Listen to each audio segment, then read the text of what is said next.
Zone Actu, tout de suite les journaux.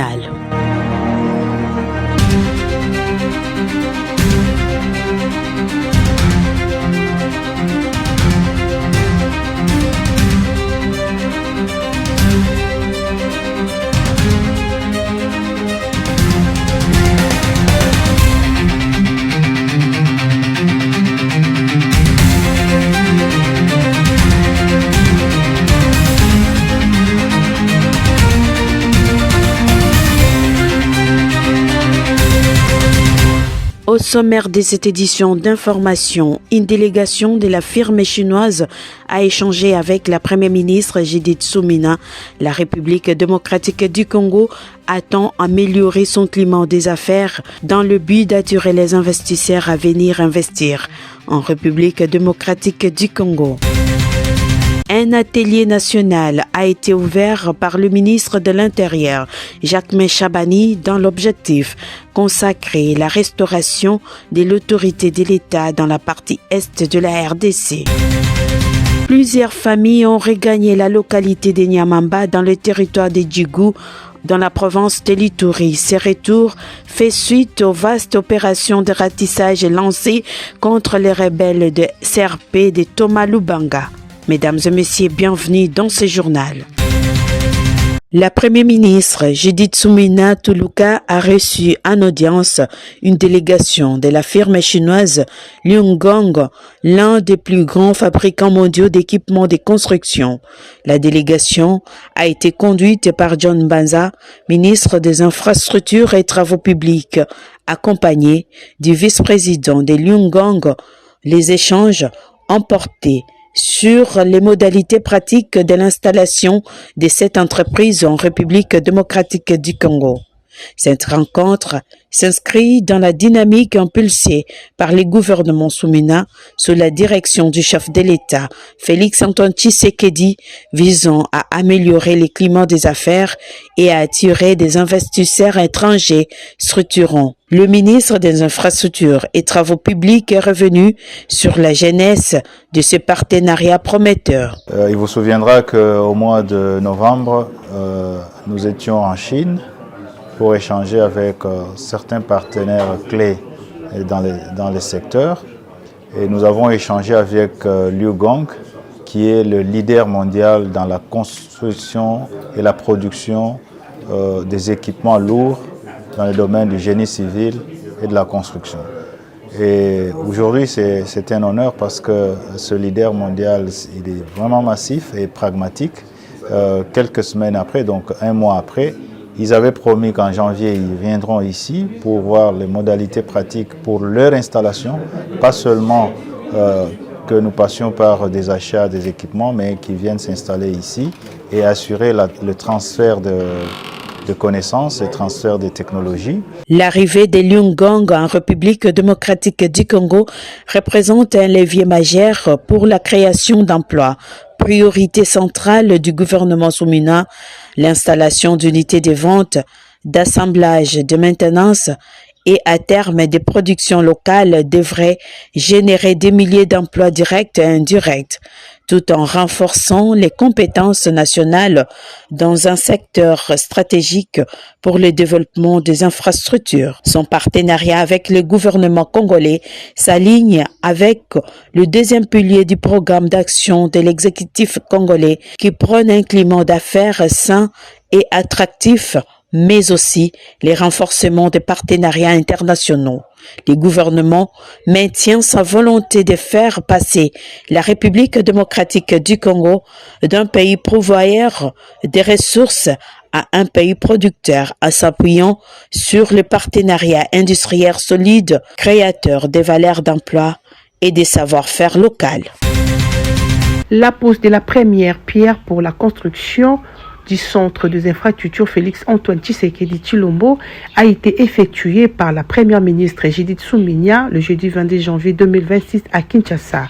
La cérémonie officielle a eu lieu sur le site du ministère des Infrastructures et Travaux publics pour le lancement des travaux de ces projets stratégiques financés sur fonds propres du gouvernement congolais. Ce futur édifice baptisé du nom du président de la République visait à renforcer la coordination, l'efficacité et la performance performance du ministère des Infrastructures et de ses services affiliés. Le directeur général de la CGT a pour sa part souligné la porte symbolique et stratégique de ces édifices, présentés comme une marque du leadership présidentiel ayant placé les infrastructures au cœur de la souveraineté nationale et de l'action publique. Le centre, ce centre, ça sera le creuset.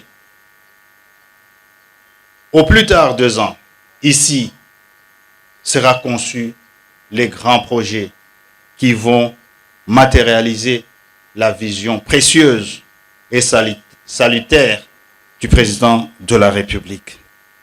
Ce centre va nous redonner du respect lorsque nous allons recevoir les partenaires, quand ils verront seulement le bâtiment et ceux qui le composent, ils vont se rendre compte qu'ils sont au Congo. Pas n'importe quel Congo, la République démocratique du Congo. Dans son intervention, le ministre des Infrastructures et Travaux publics a mis en avant la valorisation de l'expertise congolaise, soulignant la nécessité d'offrir un cadre de travail adéquat aux ingénieurs et des techniciens nationaux. Il a également salué l'implication personnelle de la première ministre dans la concrétisation de ces projets structurants. Ces produits est le fruit d'un travail technique rigoureux conduit au sein de l'administration congolaise elle-même. La conception architecturale et fonctionnelle de cet édifice est issue d'une analyse fine des besoins réels de l'administration, d'une projection sur les 20 à 30 prochaines années et d'une culture de la performance acquise au fil des grands projets structurants du pays. L'infrastructure n'est pas un luxe, elle est la condition silencieuse de l'efficacité publique. Excellence Madame la Première ministre, le gouvernement a fait un bon choix, responsable de réaliser ces projets dont le coût global est estimé à 25 millions de dollars américains. Les ressources mobilisées résultent d'une gestion rigoureuse, méthodique et prudente, bâtie sur plusieurs années dans le cadre des mécanismes contractuels existants. Ce modèle illustre une vérité simple mais forte. Moment fort de la cérémonie, la pose de la première pierre par le chef du gouvernement a officiellement donné la go de travaux en présence de plusieurs autorités politiques, administratives et diplomatiques. La première ministre a ensuite suivi les implications techniques relatives à la maquette du bâtiment présentée par Pichu Kabwika, directeur à la direction des études des projets finances dans le cadre du partenariat public-privé au sein de la CGT. Le futur bâtiment sera érigé sur une superficie de 19 548 mètres et comprendront notamment des parkings souterrains, un parking extérieur, un rez-de-chaussée 14e étage, des salles polyvalentes, 2 bureaux administratifs, des salles de réunion, une infirmerie et un restaurant. Le coût global du projet est estimé environ 25 millions de dollars américains. À terme, le CIFAT remplacera l'actuel bâtiment du ministère des Infrastructures et Travaux publics et contribuera à l'amélioration des conditions de travail des agents de l'État conformément aux priorités du programme d'action du gouvernement axé sur le renforcement de l'efficacité des services publics. Le vice-premier ministre, ministre de l'Intérieur, Sécurité, Décentralisation et Affaires coutumières, Jacquemain Chabani, a procédé le jeudi 22 janvier 2026 à l'ouverture de l'atelier national consacré à la restauration de l'autorité de l'État dans la partie est de la République démocratique du Congo. Pendant 2 jours, les experts issus des différents services de sécurité vont analyser la situation sécuritaire dans l'est du pays et particulièrement dans la ville d'Uvira, chef-lieu de la province du Sud Kivu, en vue de proposer des réponses adaptées aux défis actuels. Après les retraits annoncés des rebelles de l'FC M23 soutenus par les Rwandais, le gouvernement de la République démocratique du Congo attend renforcer l'autorité de l'État sur toute l'étendue du territoire national. Alors que les rebelles tentaient de placer la ville sous la responsabilité des organisations internationales, le vice-premier ministre, ministre de l'Intérieur, Jacquemain Chabani, a rappelé le caractère souverain de la mission de sécurisation population des Congolais qui relève exclusivement du gouvernement de la RDC et non d'une quelconque organisation internationale. Cet atelier se tient dans un contexte particulier et sensible, marqué par la signature de l'accord de paix de Washington le 27 juin 2025 entre notre pays et le Rwanda, ainsi que l'accord entre le gouvernement de la République démocratique du Congo et l'AFC M23. Tous ces deux instruments insistent sur la restauration de l'autorité gouvernementale dans cette partie du territoire actuellement sous occupation de l'armée rwandaise et de son supplétif AFC M23.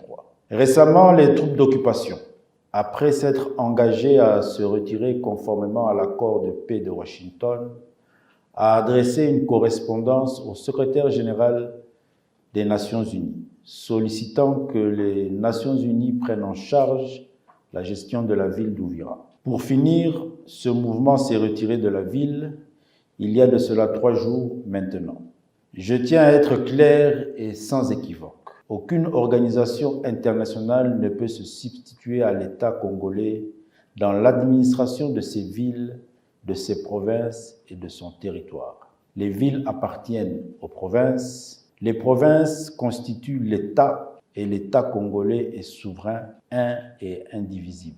Au cours de ces assises, les experts vont analyser en profondeur les enjeux sécuritaires dans l'est du pays en général et dans la ville d'Ouvira en particulier en vue de la validation définitive de la feuille de route nationale pour cette entité.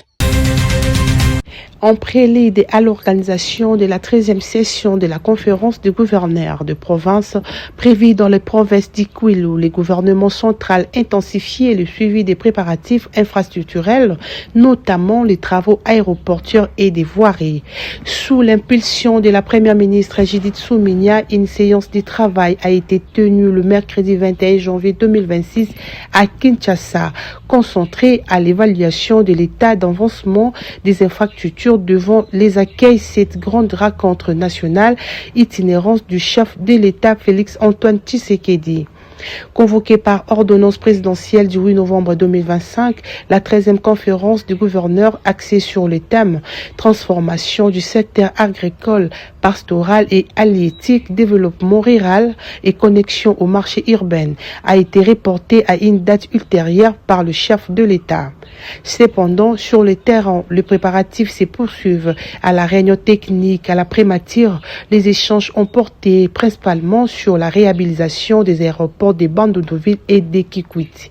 Une mission conjointe du secrétariat permanent de la conférence des gouverneurs, appuyée par les conseillers nationaux de sécurité, a effectué une évaluation sur le terrain. Les travaux des ivoiries urbains à Bandundu-Ville a évolué normalement. 2 grandes avenues ont déjà été bétonnées, améliorant sensiblement la circulation dans la ville. Le marché a été confié à la société Safrimex, tandis que les études de faisabilité sont coordonnées par les agences congolaises des grands travaux. Le gouvernement est appelé à accélérer les processus afin de permettre la reprise effective de travaux indispensables pour l'atterrissage de l'avion présidentiel et d'autres aéroports. Les différents points ont été faits et je crois que toutes les équipes sont mobilisées pour que la 13e conférence qui aura lieu dans la ville de Bandundu se passe dans de très bonnes conditions. Nous avons levé des options de pouvoir faire vite avancer les travaux de l'aéroport de Bandundu, de manière à ce que à la prochaine date qui sera fixée, le chef de l'État atterrisse dans de bonnes conditions et les différents invités. Et nous, du côté de la ville de Bandundu et de Kikwit, bref, de la province de Kwilu, la population est très motivée et n'attend que la prochaine date pour l'organisation de la 13e conférence.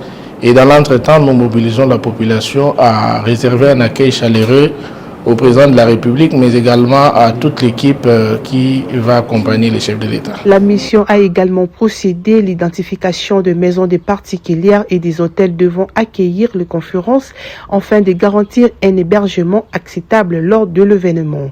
Pour le secrétariat permanent de la conférence des gouverneurs, il est exigeant d'exiger de compter aux structures concernées et d'appuyer l'entreprise chargée de l'exécution des travaux. Donc ici se trouve la situation de l'état des lieux de l'aéroport de Bandundu et celui de Kikwit.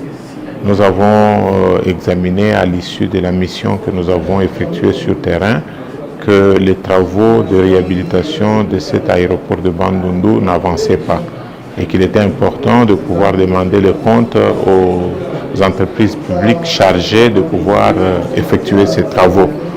Mais après avoir écouté, les études ont été effectuées et qu'il appartient maintenant au gouvernement de pouvoir appuyer la société Safrimex qui a la charge de pouvoir réaliser les travaux à Bandundu pour qu'il commence à faire les travaux. Au-delà de la tenue de la conférence de gouverneurs, le gouvernement attend pérenniser les investissements engagés afin qu'ils bénéficient durablement à la population du Kwilu, notamment en matière de désenclavement et de développement du trafic aérien. On prépare à cette réunion le directeur des cabinets du vice-premier ministre en charge des transports, voies des communications et des enclavements, les secrétaires permanents de la conférence des gouverneurs, le directeur général de la CGT ainsi que le directeur général des Safrimex. Une innovation significative en cours dans la réforme de la gestion salariale des agents publics de l'État. Il s'agit de l'instauration de l'automatisation de la paie des fonctionnaires de l'État par les banques commerciales mobilisées dans la paie des fonctionnaires de l'État avec comme objectif assurer le paiement régulier, rapide et sans retard à date fixe. Cette annonce a été faite lors d'une séance de travail présidée ce mercredi par le vice-premier ministre, ministre de la fonction publique Jean-Pierre Liaou, avec les responsables des banques partenaires de l'État. Un point essentiel qui a été souligné, c'est de voir dans quelle mesure, à une certaine période du mois, qu'il pleuve ou qu'il vente, que le fonctionnaire soit automatiquement crédité dans son compte. Et le reste, ça pourra se discuter entre le gouvernement et le secteur bancaire dans la couverture des avances qu'on aurait fait vis-à-vis des bénéficiaires. Il y a aussi l'amélioration de l'identification de ceux-là qui bénéficient des apports de l'État en termes de salaire. On nous a présenté une belle plateforme que nous accueillons en tout cas avec beaucoup de joie. Ça nous permet à chaque fois que nous avons un fonctionnaire qui vient toucher son salaire, de permettre de pouvoir l'identifier très rapidement afin d'éviter des erreurs pour que ceux-là à qui les salaires est dû, que ce soit ceux-là qui soient payés. Autre proposition majeure discutée, le paiement anticipé des frais de retraite par les banques en attendant le décaissement officiel du gouvernement. Cette mesure vise à fluidifier la mise à la retraite des fonctionnaires dans le respect de leur dignité. L'idée, c'est de voir dans quelle mesure la banque peut couvrir à cette retraite ponctuelle et après, on pourra nous mettre avec le gouvernement pour voir dans quelle mesure nous pouvons être couverts. Donc, il s'agit très simplement de faire des avances au gouvernement pour pouvoir payer de façon ponctuelle toute la retraite qui est due aux différents fonctionnaires qui sont éligibles. Et nous, par après, nous pourrons travailler avec le gouvernement pour pouvoir nous couvrir. Ces réformes traduisent la volonté du gouvernement de moderniser l'administration publique et d'améliorer concrètement les conditions socio-professionnelles des agents publics de l'État. Ils sont au total 5 policiers qui se sont donné l'élégance de se filmer entonnant une chanson faisant l'apologie d'extorsion des téléphones des citoyens. 3 d'entre eux ont été condamnés à 3 ans de servitude pénale par les tribunaux de garnison de Kinshasa-Njili pour avoir diffusé cette vidéo jugée attentatoire à l'éthique et à la discipline au sein de la police nationale congolaise. Les 3 policiers vont écoper 3 ans de servitude pénale principale assortie du paiement des frais d'instance fixés à 200 000 francs congolais chacun. Par conséquent, les condamne de la manière suivante. Condamne le prévenu Touzolam à 12 mois, assorti d'un sursis de 12 mois. Condamne aux frais de justice. Condamne le prévenu Kiadia, le prévenu Kabamba et le prévenu Sindan à 3 ans de servitude pénale principale. Les 2 autres policiers un a été acquitté et l'autre a été reconnu coupable et condamné à 12 mois de servitude pénale avec sursis.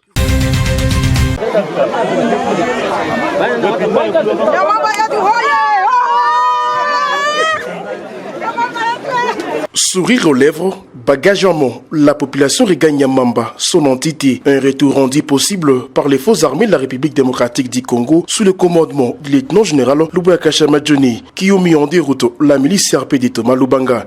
Désormais, l'autorité de l'État y est restaurée et un vent nouveau y souffle, celui de la paix et de la sérénité. Lors de la cérémonie d'accueil aux têtes de population, le chef de cette entité, Yves Kawapanga Mandro, a exhorté la population à lutter contre l'infiltration de la CRP.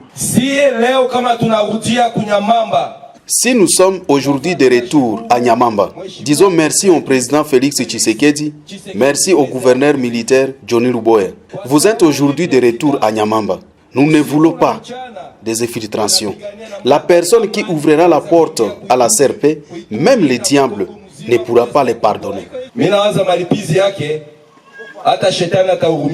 La conseillère du gouverneur en charge de l'éducation et jeunesse, Irène Vaweka, a apporté le message fort du gouverneur militaire à ses compatriotes aujourd'hui retournés chez eux. L'Ituri est à nous tous. Chaque enfant de l'Ituri qui n'aime pas l'Ituri est un ennemi. La sécurité nous incombe à tous. Nous devons collaborer avec les militaires. Il faut tout collaborer. À la population retournée à Nyamamba de saluer l'engagement des autorités et de condamner la barbarie de la milice CRP de Thomas Lubanga. Nous ne voudrons plus de la CRP car ils ont tout détruit. La vie est devenue un calvaire. Nous disons merci au gouvernement pour ce retour et c'est à nous de travailler maintenant. Pour rappel, c'est par cette contrée que la milice CRP de Thomas Lubanga a tenté de déstabiliser la province, mais s'est bité au rouleau compresseur des forces armées de la République démocratique du Congo qui lui ont infligé de lourdes pertes dans la région. D'où, aujourd'hui, les drapeaux congolais flottent de nouveau comme Filika dans le chefferie de Mambisa. C'est pour la première fois que le pape Léon XIV a reçu officiellement la présidence du comité permanent du symposium des conférences épiscopales d'Afrique et du Madagascar. Une rencontre très importante avec objectif d'établir un contact officiel avec les nouveaux pontifes après son élection. Il était question de lui présenter les grandes lignes de l'Assemblée plénière continentale d'Afrique, comme l'a indiqué le président du symposium, le cardinal Fridolin Mbongo. Comme dans la tradition, quand il y a une assemblée continentale, il est normal que l'Église continentale se présente devant le pontife pour lui présenter les grandes lignes de ce qui avait été dit pendant cette rencontre. Donc, au mois d'août de l'année passée, nous étions à Kigali pour la plénière du CHEAM.